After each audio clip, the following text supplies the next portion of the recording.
Quills is the story of the infamous writer the Marquis de Sade of 18th century France is imprisoned at Sentimental insane asylum for unmentionable activities. He managed to befriend the young abbé who ran the asylum along with a beautiful laundress named Madeleine. Things go terribly wrong when the abbé finds out that the Marquise books are being secretly published. Emperor Napoleon contemplates sending Dr. Royer to oversee the asylum, a man famed for his punishment. It could mean the end of Sentimental and possibly the Marquise. Viaggio Celebrity presents top 15 films like Quills. Number 15. Marquise 1997. Marquise is a drama about the rise and fall of a beauteous actress. As cheerfully portrayed by Sophie Marceau, the eponymous heroine is an engagingly rebelled, but perhaps rather too modern character. She rises from an impoverished background to become a favorite of the Sun King Louis XIV and the mistress of the celebrated Racine, who wrote roles especially for her, but her fate in the end is a tragic one. Sophie Marceau created the controversy at the end of the film by refusing to support it. This shoot was a hell. I kept one of the worst memories of my life. I did not get along with Vera Belma. Sincerely, I do not want to defend the film. To which the director replied, "She loves me one day, the next day she hates me. I think she does not like to be run by a woman. She saw the Marquise much more pretty bourgeois than I can imagine her. She is the kind of actress when you disturb her in what she's decided to do on the set, she hates you." Number 14. Marquis de Sade 1996. Based on the true story of the notorious Marquis de Sade, in 18th century Paris, an innocent beauty's search for her missing sister leads her into the deadly sensuous realm of the infamous Marquis de Sade. Imprisoned for his sordid crimes, the Marquise likewise has the beauty morally trapped, for she must help him complete his banned book or never learn the fate of her sister. It becomes a test of wills and wit as the Marquis attempts to convert her to his deviously philosophy. When the Marquis escapes his prison, she must follow him to his remote chateau of sin to finally discover her sister's fate and to face her own. This film presents a widely inaccurate portrayal of the historical de Sade, and it is the same as de Sade is a richly complex character who, when honestly examined, illuminate a time of great change in France's opinion of madness, justice, privilege, and morality.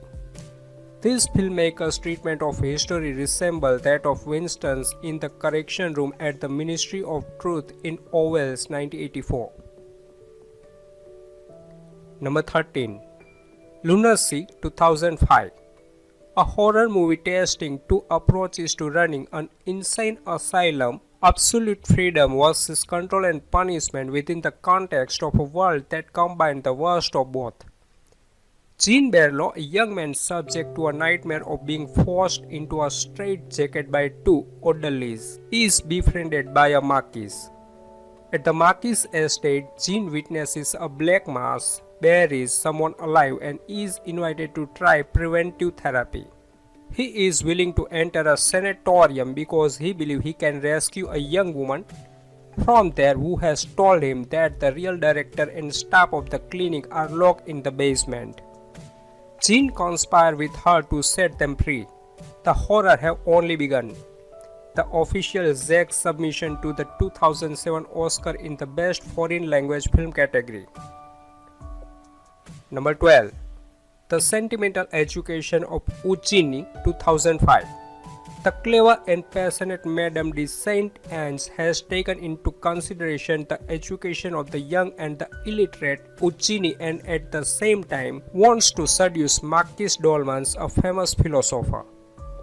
In 2 days, with the help of her brother, the Cavalier de Mervel, and the young servant Augustine, Madame will bring the company to completion with more or less mischievous geniuses put in place through a combination of sensuality, eroticism, and feeling.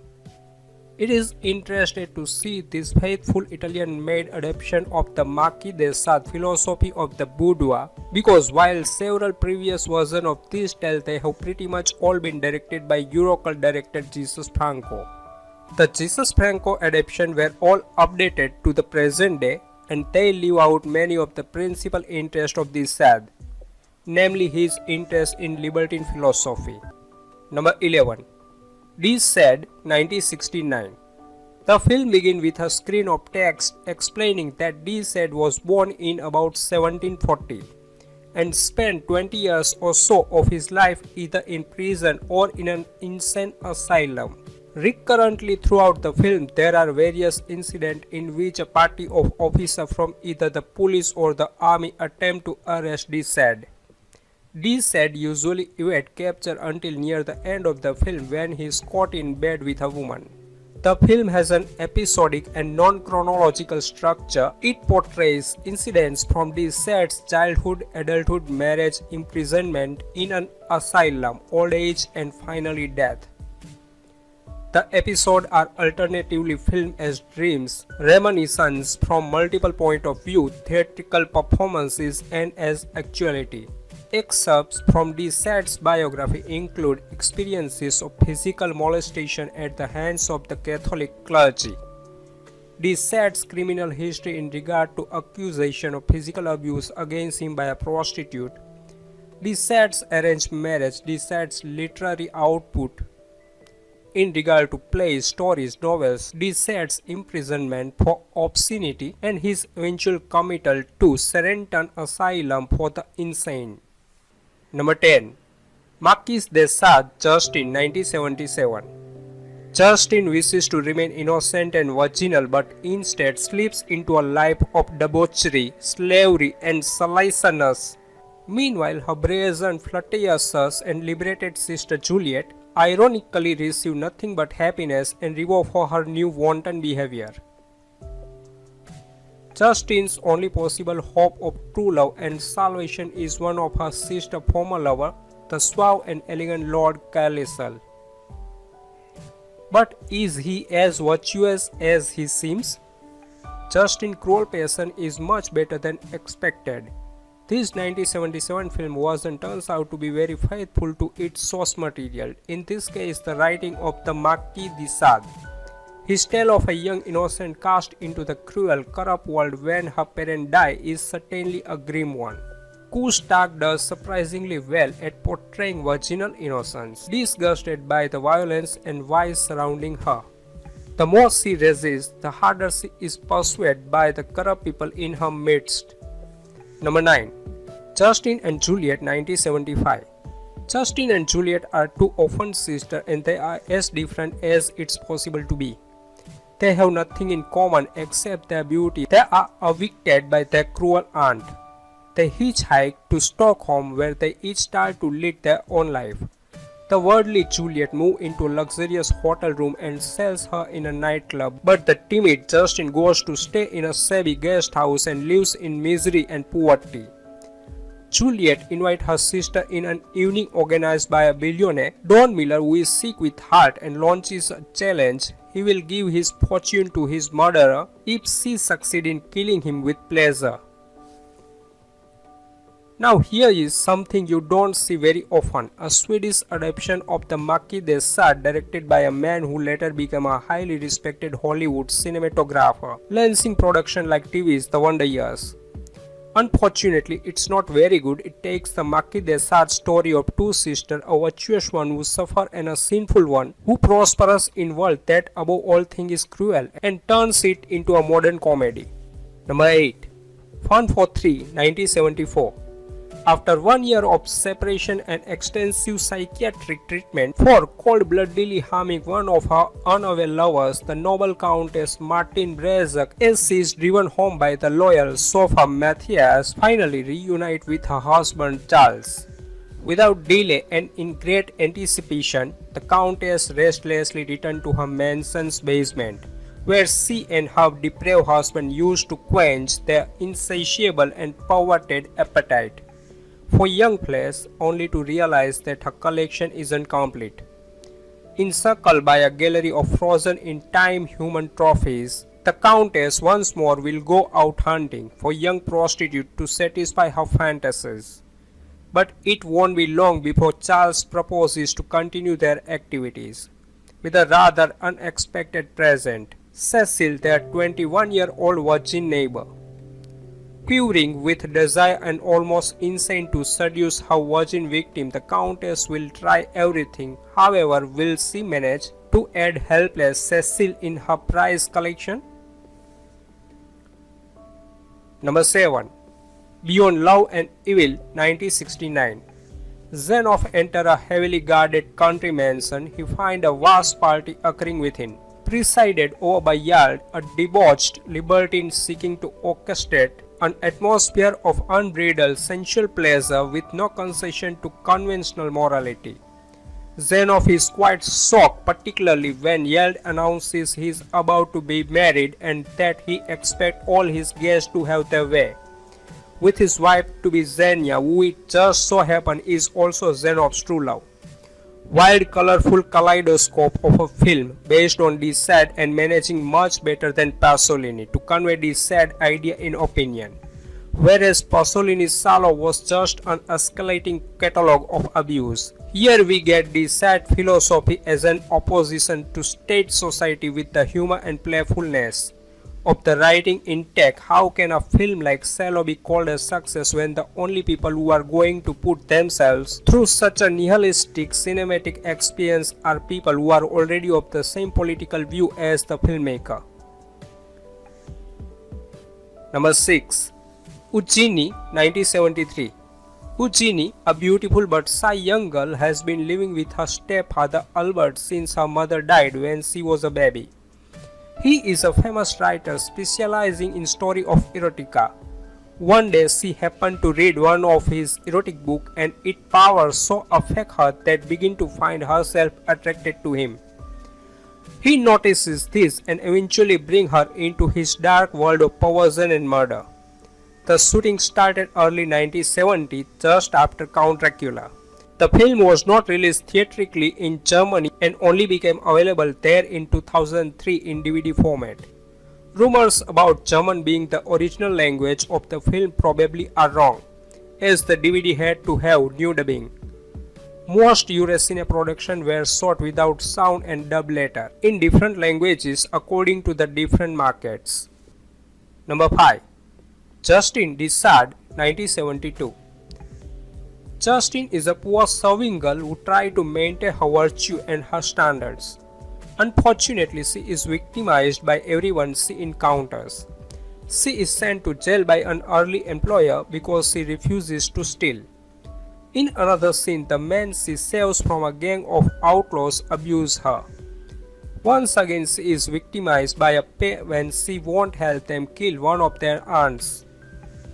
Finally, just as she is about to find some real help, lightning strikes. Some traits of the character played by Alice Arno are inspired from Saint Trias, hence the name Justine Trias. Art sleaze legend Jess Franco had previously tackled De Sade's Justine in the late 60s, starring the beautiful but dull Romina Power. It was one of his less successful movies, only really worth watching to see Jack Palance ham it up outrageously as a perverted monk. This version by Claude Pearson is much better. The Franco connection continues as Alice Arno, who plays Justine, will be familiar to anyone who has seen Franco's Eugenie de Sade, where she plays a photo model murdered by Paul Muller and Soledad Miranda in a memorable sequence. Number 4. Eugenie, 1970. Saint Anne reads Marquis de Sade philosophy in her boudoir and fantasizes about its excessive content. She has love with Mistival in exchange for permission to take his lovely teenage daughter Eugenie to her vacation island. Eugenie was educated in a convent and romantically inexperienced. When she arrives, she and her stepbrother and lover, Marvel, seduce her into joining their love role-playing. A party follows during which Eugenie is drugged and forced to submit to love games, directed by Dolmans and his oddly dressed followers. When she awakens from her stupor, however, Eugenie finds that the games have turned to murder. The part played by Sir Christopher Lee was originally offered to Justine, who withdrew through illness. Since Sir Christopher Lee was cast at the last minute, he decided to bring along his own wardrobe, the smoking jacket he had worn as Sherlock Holmes. Number 3. Vice and Virtue, 1963. Roger Vadim opened this movie with a short introduction. He explained to the viewer that this story uses history as a backdrop to explore human themes, and with that places himself with the likes of Shakespeare, who used the same method to explore the human condition. Whilst the basis of the movie occurred during the last year of the Second World War, German officers keep young and pretty girls as prisoners in a French castle for their pleasure while the others are fighting. The movie is a parable about human passion as the 120 days from Alpha de Sade. All the story is fictitious. It is a story of power, survival, opportunity, greed and love.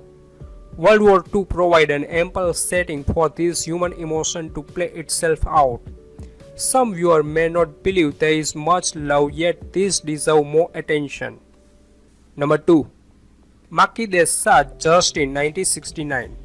Left without a family and a few crowns each, cloistered sister Juliet and her innocent chaste sibling Justine are forced to leave the nunnery's protection and for the first time in their life dwell by themselves in the harsh outside world. But fate can be relentless as it can be cruel and undeserved. And while Juliet finds shelter in Madame de Boussaint's welcoming brothel, at the same time beautiful auburn-haired Justine will have to cope with an almost endless parade of villains, cowards and degenerates who will claim not only her puny fortune but also her treasured virtue and her life. As a result, Justine, humiliated, wrongfully accused and brought to her knees, she will inevitably question her life of uprightness, chastity and suffering, reaching to a reluctant and unpleasant conclusion. Is it blasphemy or is it the voice of reason? In an interview on the Anchor Bay DVD release, Jesus Franco said he originally wanted Rosemary Dexter as Justine, but the American partner in the film insisted upon Romina Power.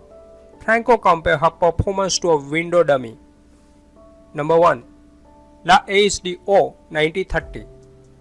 Buñuel's first feature has a more of a plot than Un Chien Andalou, but it's still a pure surrealist film, so this is only a vague outline. A man and a woman are passionately in love with each other, but their attempt to consummate that passion are constantly thwarted by their families, the church and bourgeois society. This film was granted a screening permit after being presented to the board of censors as the dream of a madman. After the film opened in Paris at Studio 28 on October 1930, word spread about the film's content. On the evening of 3 December 1930, halfway through the film, the Fascist League of Patriots and other groups began to throw purple ink at the screen. They then rushed out into the lobby of the theaters, slashing painting by Yves Tang, Salvador Dali, John Miro and Man Ray. The producer of the film soon withdrew the film from circulation. Threatened with excommunication by the French clergy, the Noailles family pulled the film from distribution for nearly 50 years.